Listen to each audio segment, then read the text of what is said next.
Hello and welcome. My name is Gino Barbaro, one of the co-founders of Jake and Gino.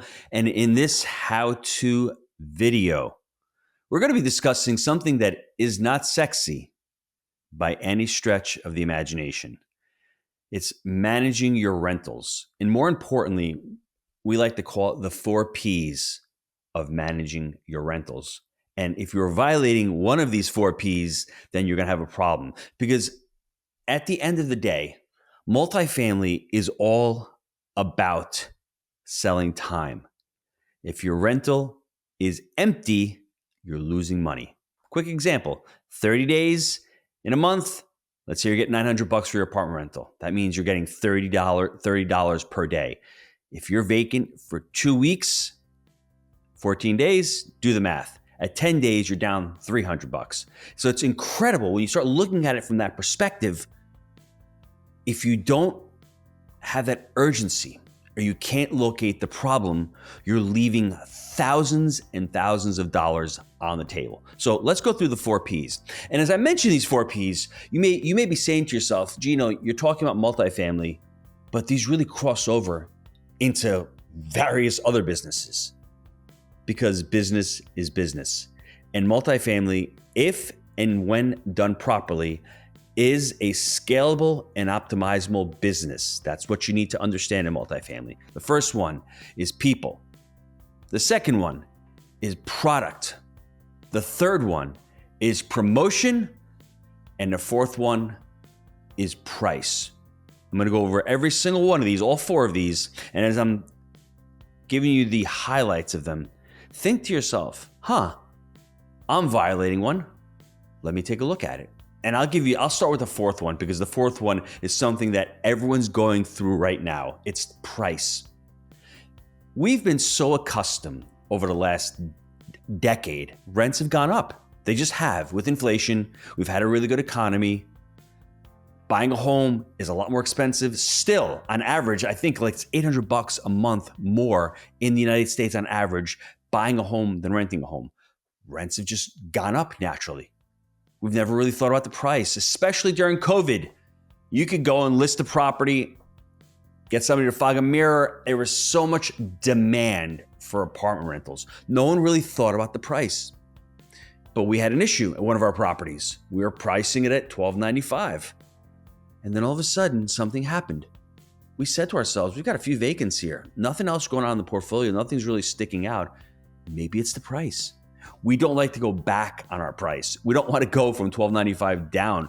But if your apartments are sitting there vacant and you've got the other 3 Ps taken care of, which we thought we did, well, this 4th P may be the problem. And guess what? We dropped the price, $100. You may be saying to yourself, $100 is not a lot of money. It actually can be a lot of money. But once again, I'd rather have that apartment rented sooner for less than have it sit there and lose $1,200 for the month. If I have to give up, let's say $100 per month, I'm giving up times 12, $1,200.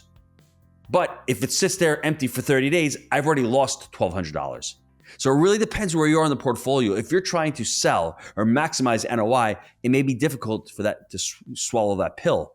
But for us, we're in management mode. We're in PPU mode, profit per unit mode. We're trying to make, profit on these units. So for us, taking a look at that and saying, have we dropped the price?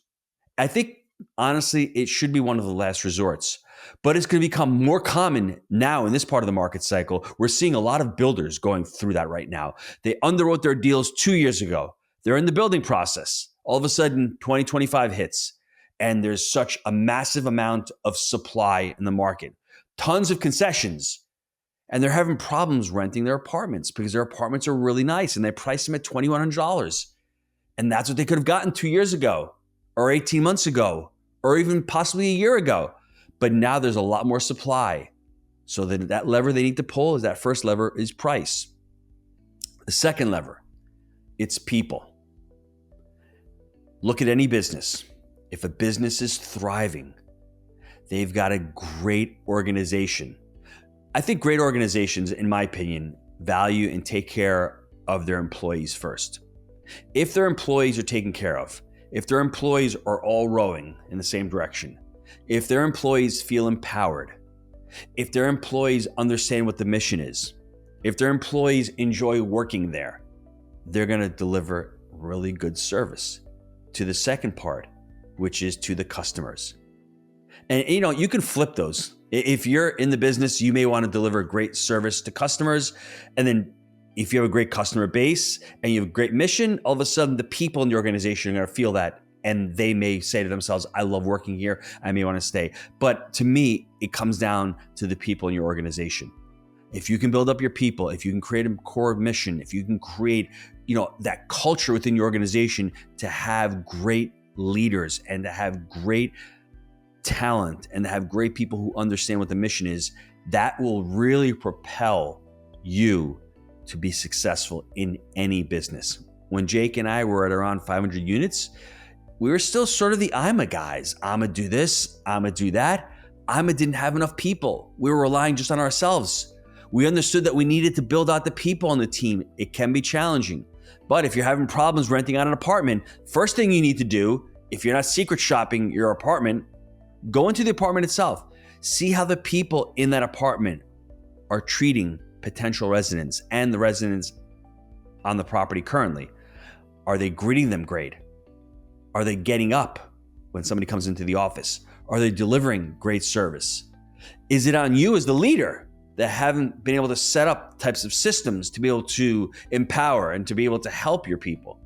So look at that second lever. If price is fine and you think you're in line, you've done all of your research, you've done your rent comps. Yes, I need to be at $1,200 for a 2-bedroom that has 1,000 square feet, that has washer dryer hookups. That's not the problem. The next one is look at the people. Do they need more sales training? Do they need to be more incentivized? Do they need to have more of a vision? That is really important. And it's the same thing in any business. If your price is fine, the next lever is the people on the team. Now, this third one is, I think, to me, the bane of most business leaders, most business owners' existence. It's promotion. Unfortunately, those who do promotion well get paid very well. Now, there are those out there that are great promoters, but they're terrible at fulfilling. So once again, your marketing is spot on. You're stellar. And as you see, I'm laughing. It's the bane of our existence. You need to get butts in seats. You need to sell product. You need to have great marketing. You need to be able to put your stuff on apartments.com. You need to have a great Facebook page. You need to have a YouTube page with virtual videos. You need to be able to get the message out. You need to be on all these different websites. It's important. If you don't have that, or if there's a hole in your marketing and you're not attracting the leads, we call them guest cards. How many guest cards are you getting in? And once again, are your people pulling those through? Are you reaching out to them? It's important. So the marketing cannot be overlooked. But if you're a great marketer, you need to fulfill. And I think this last one is truly important as well. What I've seen is some companies are phenomenal at promoting, but they lack this fourth P, which is the product itself. Boy, if you could put all four of these together, you will be world class. The product itself, when you have an apartment, are you showing that apartment to a potential resident and that apartment is not rent ready? Is it really the best shape that it can be? Has it been turned? Are the fixtures newer? Are the appliances all in working order? Is the cabinet and the countertops, do they look good? Does the apartment smell? Is it updated? If you have no to any of those, and there may be some problems with the product, that's what you need to take a look at. Listen, your price is great. The people you have working with are phenomenal. Promotion is awesome. You're getting a lot of demand for your asset, for renting out this property. The last one is the product. Now, if people are great, this last one, the product, it should be taken care of. Because like I said, if you've got great maintenance techs, if you've got a great property manager, great leasing agent, they're on top of it. But if the people are marginal and you don't really like it, you have to look at the product as well. Now, in our case, our product in the market that we're in right now, the units are a little bit smaller. So we have to take that into consideration. We're pricing our product a little bit higher. Driveway's not the best, a little bit slanted, a little bit closer to a highway than we'd like. But still, the product itself interiorly was well done. All brand new. We did have issues with some flooring. We had to take care of that. We had some issues with drainage. We had to take care of that, but that was off the table. Our problem was price. Now let's go over these again because this is really important. Number one, I'm going to just go by my list what I have. The people. Do you have the right people? Are you training them properly? Yes, Gino, I do. The second one, the price. How is the price? That's the easiest one to pull. I mean, that's the easiest lever to pull. You can start doing concessions. And I would say to yourself, if you're trying to sell a property, maybe say to yourself, I'm not going to drop the price, but what I will do is I will give a move-in special.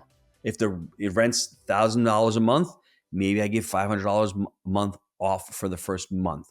So market rent still stays at $1,000. So next year, when you're ready to, renew, you're not renewing at, let's say, $900 a month. You're renewing at that $1,000 a month rent, and you can go to $1,020 or $1,030. So people, price, promotion, marketing. Are you getting the message out there? Are you getting enough people to actually pick up the phone and call? How is your website doing?